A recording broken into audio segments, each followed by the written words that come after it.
On a bitter New York morning in 2025, Maye Musk stepped out of the revolving doors of Helix Tower, shielding her eyes from the sudden wall of camera flashes. The press conference had gone on too long, another roundtable on mental health equity and post-crisis trauma care. They always asked her the same questions. What does healing look like? How do we reach those left behind? And each time, she answered with data, stories, calm resolve. But what she never told them, what she kept pressed quietly between her ribs, was that the people who fall through the cracks aren't abstract. They're faces she's known. Voices she still hears in the middle of the night. She moved briskly past the waiting journalists, her heels tapping a steady rhythm against the wet pavement. The wind knifed through her coat. Across the street, a billboard flickered with her own image. Maye Musk, advocate, scientist, public figure. She barely glanced at it. She turned down a quieter side street to escape the photographers and the noise. That was when she saw her. Tucked in the narrow crook between two granite columns, near the exhaust vent of a service alley, sat an older woman wrapped in layers of dull fabric. Her silver hair was pulled back in a way that suggested discipline, not neglect. Her posture wasn't collapsed, but upright, like someone trained to sit ready, even when there was nothing to wait for. Her eyes didn't scan the sidewalk like other people in her situation. They locked onto Maye, unblinking. Maye stopped walking. Something in the woman's gaze halted her mid-step, though she didn't know why at first. Then her eyes dropped to the jacket. It was olive green, military issue, torn along the seams, faded with age. But stitched faintly above the chest pocket, barely visible under grime, was an insignia Maye recognized instantly, the caduceus of a combat medic. Below it, a number, 45th Support Hospital. The breath caught in her throat. She had seen that insignia once before, half a lifetime ago, in a country half a world away. For a moment, she wasn't in New York anymore. She was 29, barefoot in the waiting room of a clinic on the edge of Johannesburg, cradling her feverish toddler.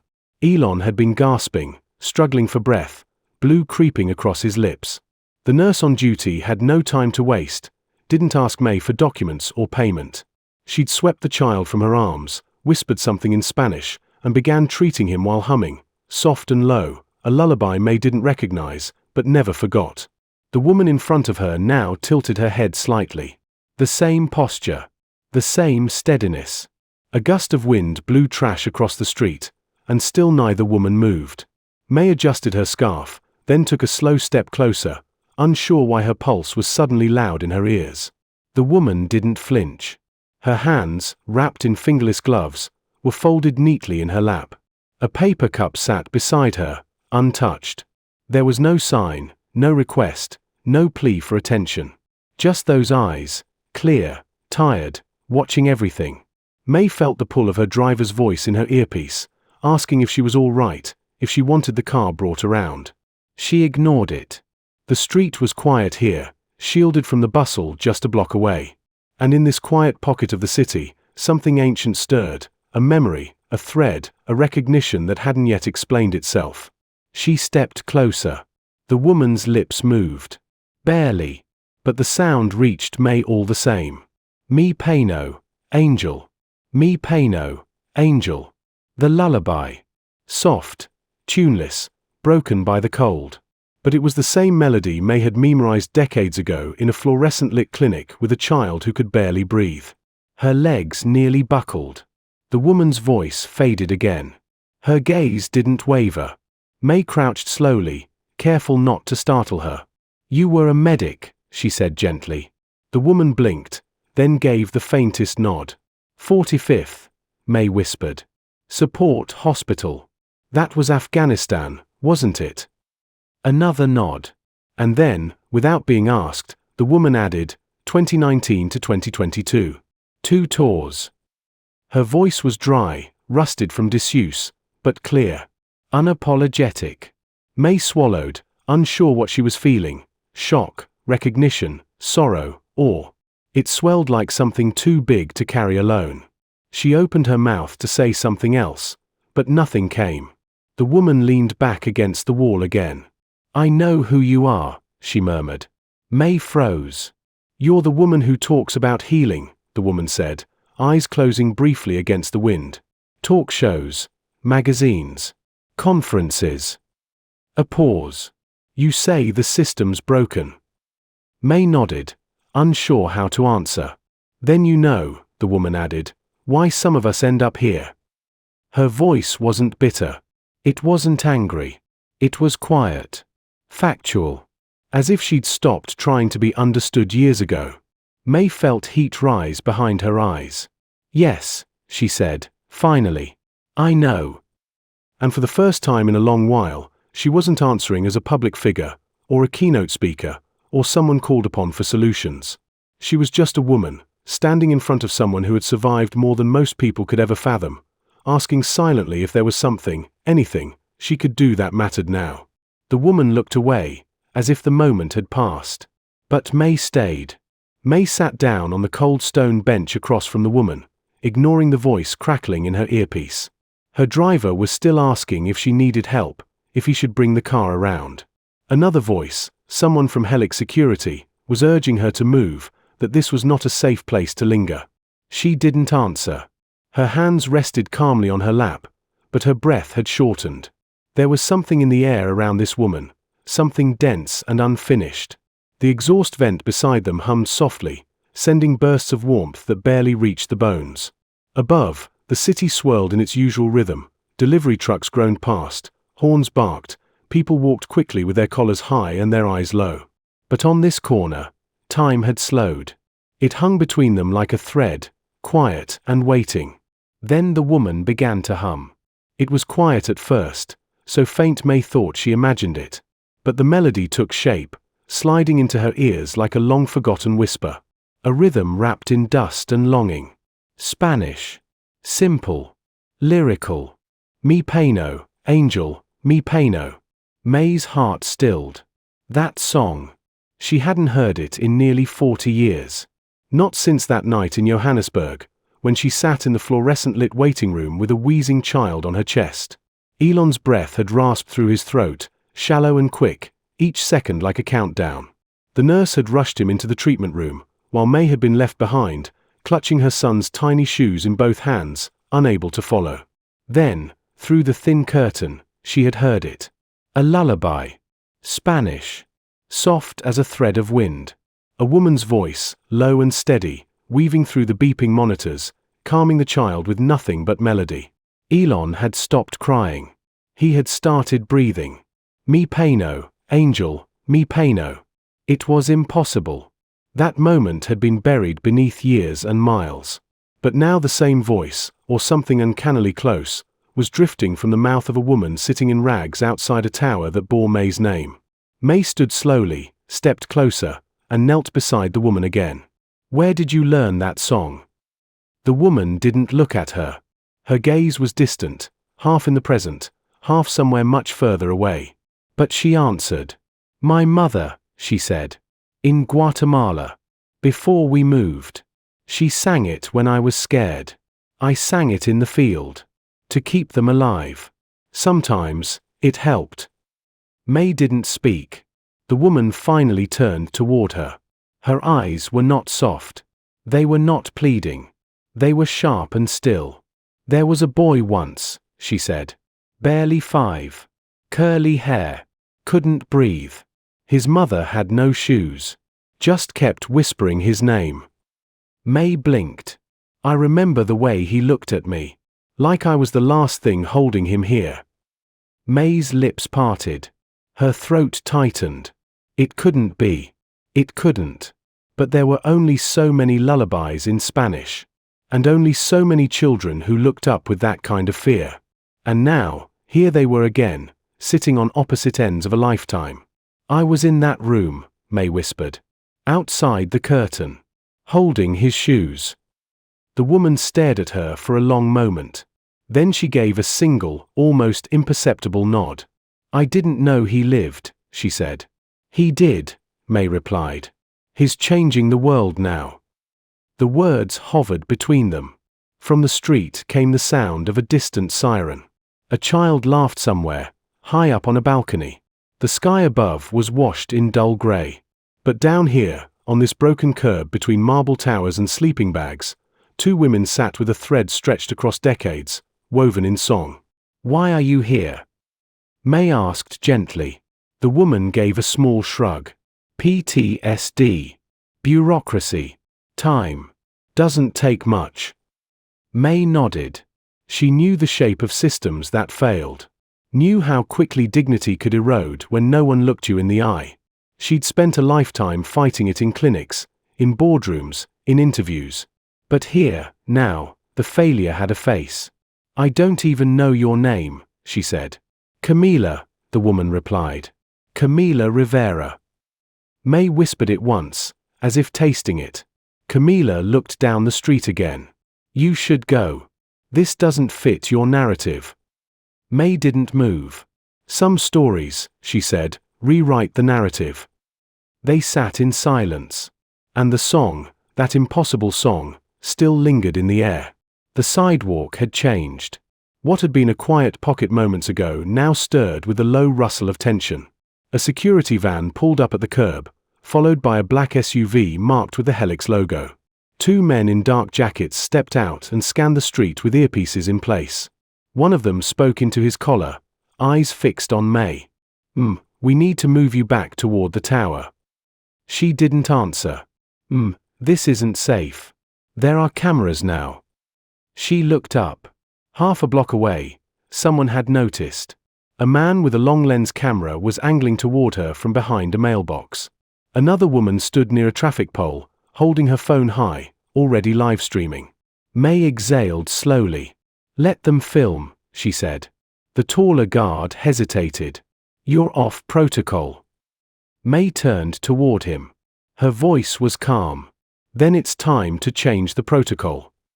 Without waiting, she stepped off the bench and crossed the sidewalk toward Camila, each step cutting through the rising murmur of a gathering crowd. Her coat flared slightly in the wind. A young intern from Helix tried to call her name, half panicked, half confused, but she ignored it. Someone shouted, "Is that Maye Musk?" Phones raised. A digital ripple spread across the street. Hashtags began blooming in real time. #Maye at the margins. #Helix contradiction. Comments appeared before context. Some praised her. Some accused her. The story hadn't even begun, and already the world was rewriting it. Camila hadn't moved. She sat with her hands folded, eyes narrowed just slightly against the sudden attention. If she was surprised, she didn't show it. Maye stopped in front of her, ignoring the clicks and distant voices. "I need to tell you something," Maye said quietly. Camila looked up. Back in 2021, Maye began. Helix commissioned a series of case studies. We were consulting for the Department of Veterans Affairs, reviewing field reports, trauma patterns, unresolved discharges. Camila said nothing, but her mouth had gone still. "There was one case I never forgot," Maye continued. "A female combat medic in Afghanistan. The report described how she kept a wounded soldier alive inside a burning Humvee. Not with morphine. Not with tools.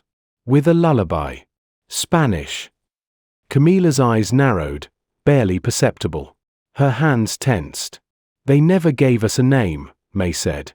"The report was anonymized. But the description stayed with me. A song. A voice.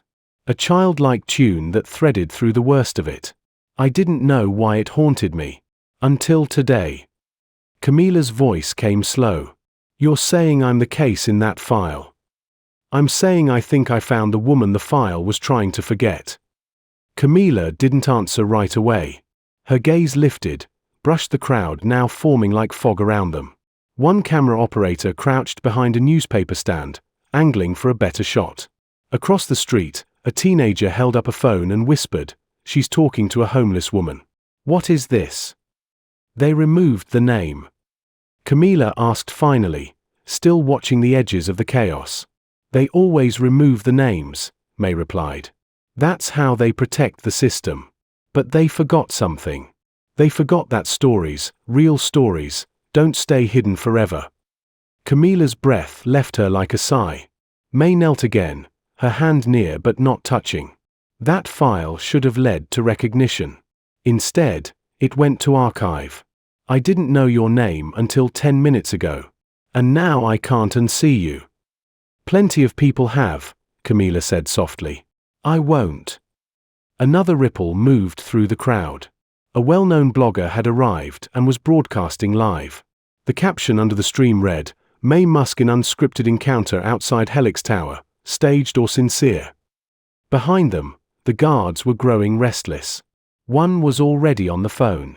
Another scanned the rooftops with the nervous eyes of someone trained for crowd control. And yet, the chaos stopped short of reaching them. In that small radius around the bench, the world thinned. Just two women, one past her prime by public standards, the other already written off by them entirely. You were in Kandahar, Maye said. Weren't you? Camila nodded slowly. 45th Combat Support, she added. And the boy you saved, Maye said. Do you remember his name? I never knew it, Camila replied. There were so many. But I remember his eyes. He was shaking, bleeding, but he focused on my voice. I kept singing so he wouldn't look at the flames. Maye's voice dropped. His name was Mark. Camila blinked. My grandson. The crowd didn't hear it. The cameras didn't catch the moment her breath caught, or the way her fingers curled just slightly inward. I saw your report. I just didn't know I'd met you before. I didn't know you were the same woman who held my son decades ago. And then again, my grandson. Different lives. Same song. Camila looked down. A pause, long and quiet. I thought they'd all forgotten, she said. Some of us remember, Maye whispered. The traffic light changed. Somewhere, a car honked. A child shouted in the distance. But within this moment, something else shifted, something deeper than storylines or footage. A woman who had once sung through fire was no longer invisible. The guards stepped closer. Maye stood and turned to them. She's coming with me, she said. Then she looked back at Camila. If you're willing. Camila didn't speak. But slowly, she rose. The elevator hummed quietly as it climbed the floors of Helix Tower. Maye stood beside Camila, the security team forming a loose perimeter around them, more watchful now than aggressive. None of the guards spoke. The hallway they'd passed through had gone silent, as if even the building itself sensed something rare was unfolding. Camila held her backpack tightly in front of her, both hands gripping the frayed strap. She had not asked where they were going. She hadn't protested when Maye gestured her forward. But now, in the narrow space of polished metal and mirrored walls, the silence between them grew heavier. Maye studied her reflection. Her face looked the same as it always did in elevators, composed, clean, drawn tight with purpose. But today something else shimmered behind the mask. The edges were softening. Her voice, when it came, was not rehearsed. Tell me what happened, she said. Camila didn't look up, but her voice came steady. It was June. Kandahar province. We were escorting an aid convoy when the lead Humvee hit a roadside IED. The words dropped like stones, heavy and smooth. I was 2 vehicles back. The explosion lit up the sky. Shrapnel everywhere. We scrambled forward. Screaming. Fire. The vehicle was overturned. I saw the crew dragging one soldier out, but there was another still inside. Maye didn't breathe. His leg was pinned, Camila continued. Debris everywhere. Ammunition had started to cook off. I climbed in through the side window. Couldn't see through the smoke, so I felt my way forward. Found his vest. He was unconscious but breathing. There was blood. She paused. The elevator ticked up another floor. I couldn't lift him. So I stabilized his neck, tied off his leg. I had to make him wake up. I didn't have meds. Didn't have air support yet. So I started to sing. Maye's voice was almost a whisper. The lullaby. Yes, Camila said. My mother's song. I hadn't sung it in years. But something about it always made people feel safe. Even in a burning vehicle. Her hands flexed slightly against the backpack strap. He opened his eyes. Panicked. I kept singing. He focused on my voice. I told him he'd be all right. I told him I was staying until they came. And they did? Maye asked. Eventually, Camila said. But the heat was climbing. I got him out just as the second wave of fire hit. I think part of the frame gave way.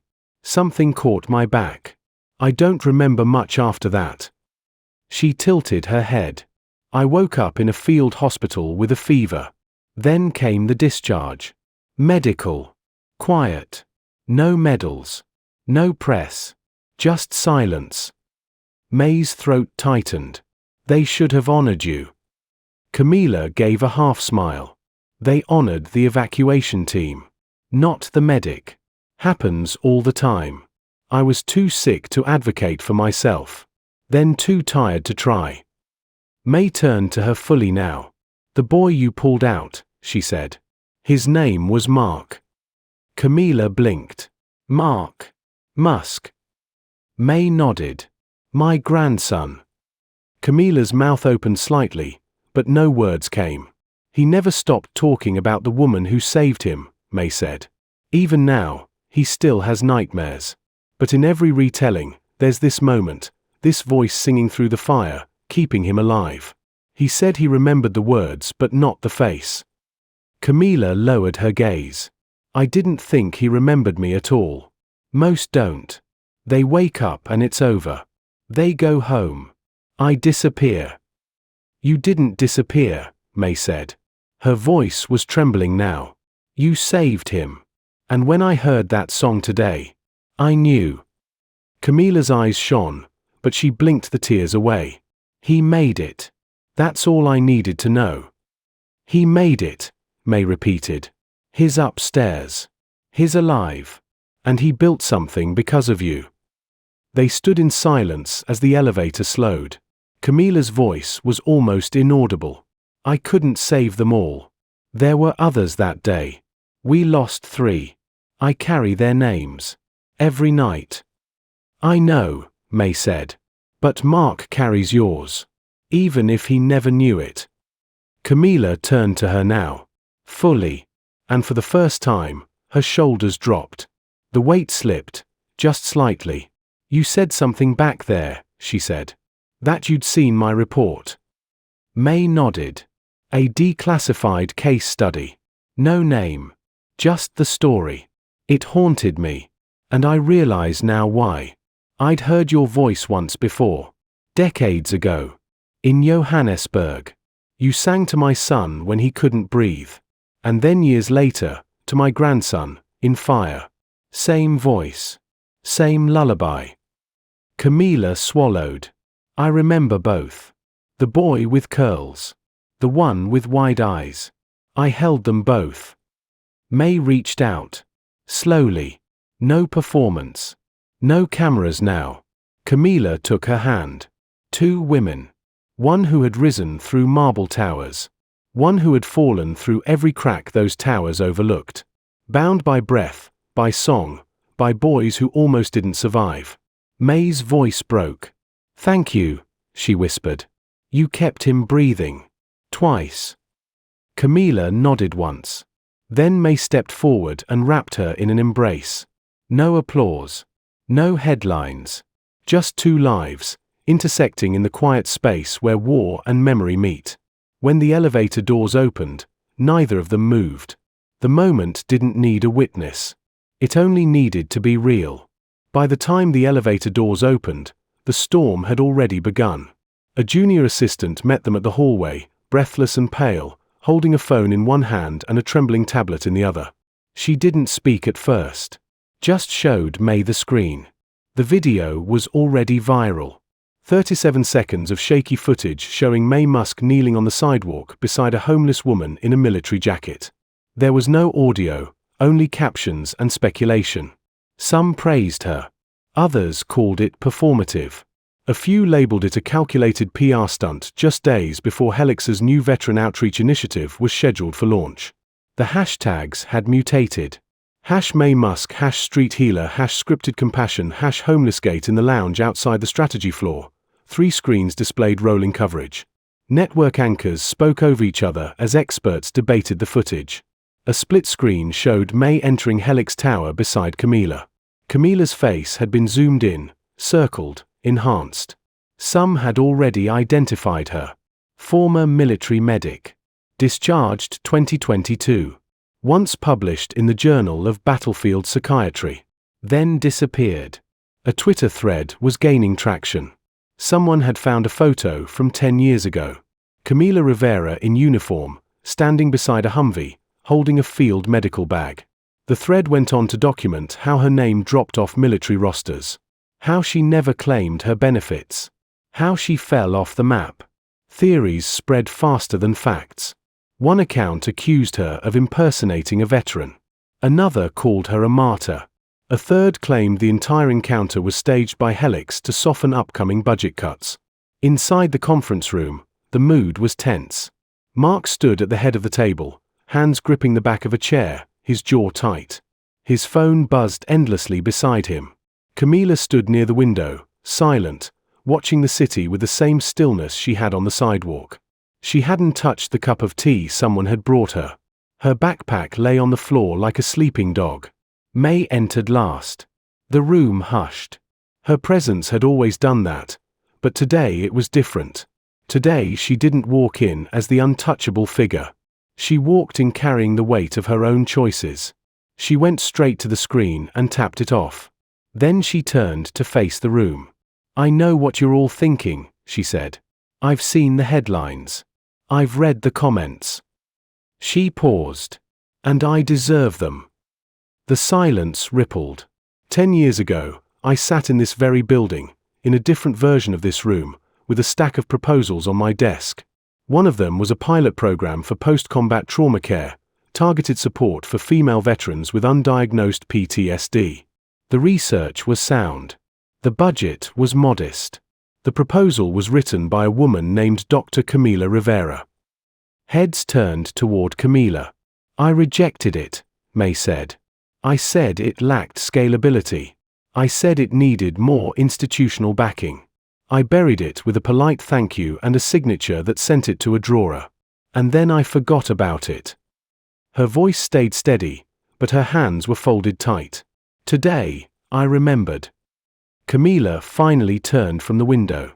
Her eyes met Maye's. No blame. Just history.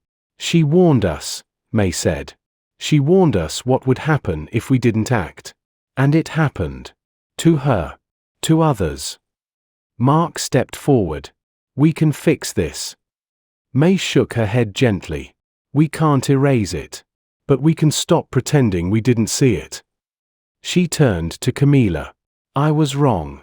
I said no when I should have said yes. I let systems and numbers matter more than the lives behind them. You deserved better. We all did." Camila nodded once, slow. Then she looked at the room.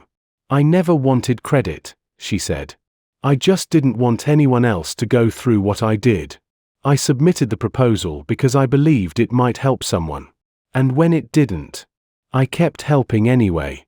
On the street. In the shadows."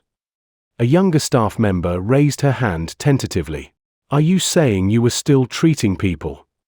Camila shrugged. "Not officially. But when you're a medic, you don't stop being one just because the war ends. You treat what's in front of you." The room was quiet. Then Mark spoke. "It wasn't just a rejection. That one decision delayed everything we're doing now. The reason Helix Outreach exists at all is because I started looking for the woman who saved my life. That search led me back to your report. And then to you." Maye nodded. "And now we do what we should have done 10 years ago." From the screen outside, the news anchor's voice broke through again. "In breaking developments, Helix Corporation has confirmed the identity of the woman seen with Maye Musk earlier today. Dr. Camila Rivera, formerly of the 45th Combat Support Hospital. Sources inside the company suggest a major announcement is imminent." Maye turned to Camila. "This isn't damage control," she said. "This is course correction." Camila looked down at the cup of tea. Then she lifted it. Took a sip.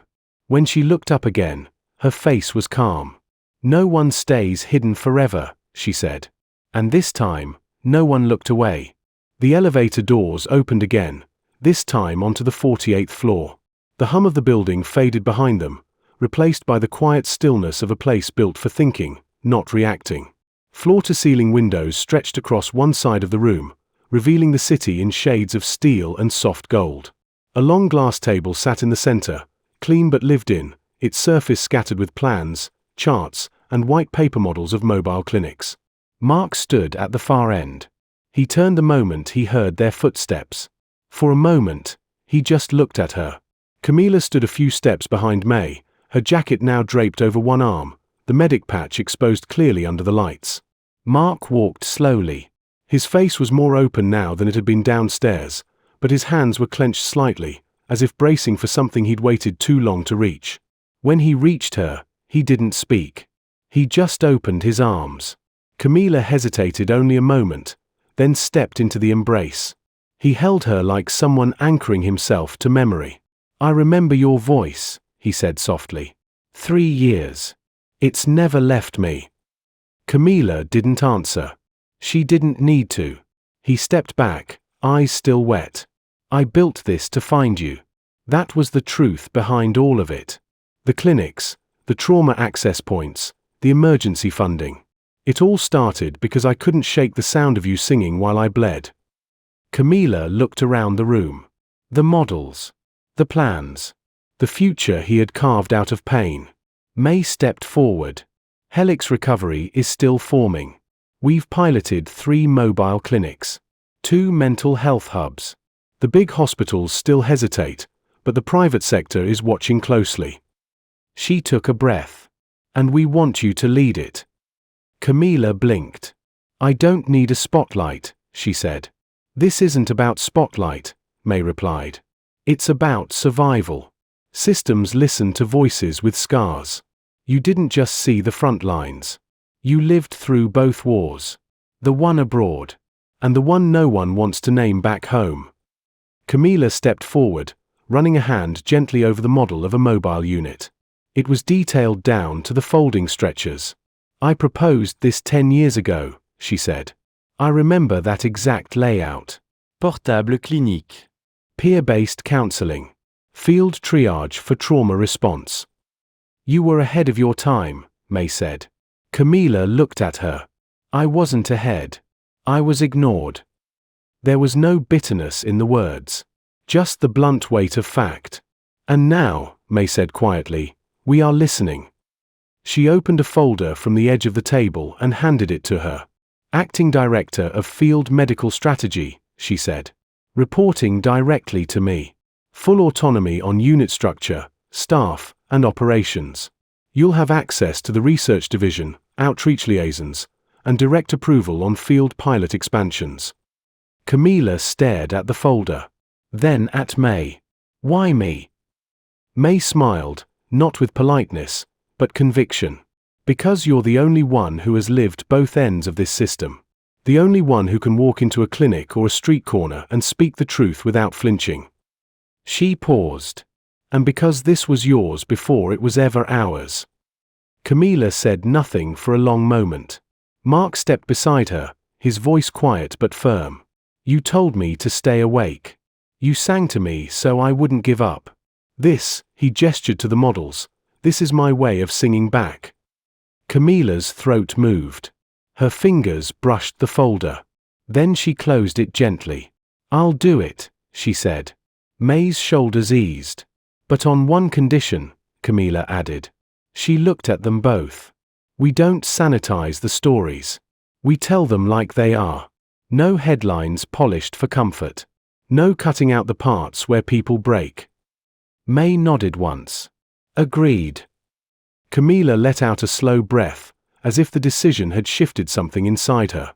She looked out at the city again, but this time not as a stranger. "I never thought I'd come back in this way. And I never thought I'd get a second chance to do the right thing," Maye said. The room stood still, but something had moved beneath it, a current turning direction. Outside, the city kept rushing forward. But here, in a glass room above the noise, a future had just begun. One shaped not by theories or titles, but by someone who had seen the system fail and still believed in building something better. Not out of hope. Out of memory. The lights in the studio were softer than Camila expected. They didn't blind. They warmed. The room was quiet, the kind of quiet that comes when people know they're about to witness something that matters. Not a performance. Not a promotion.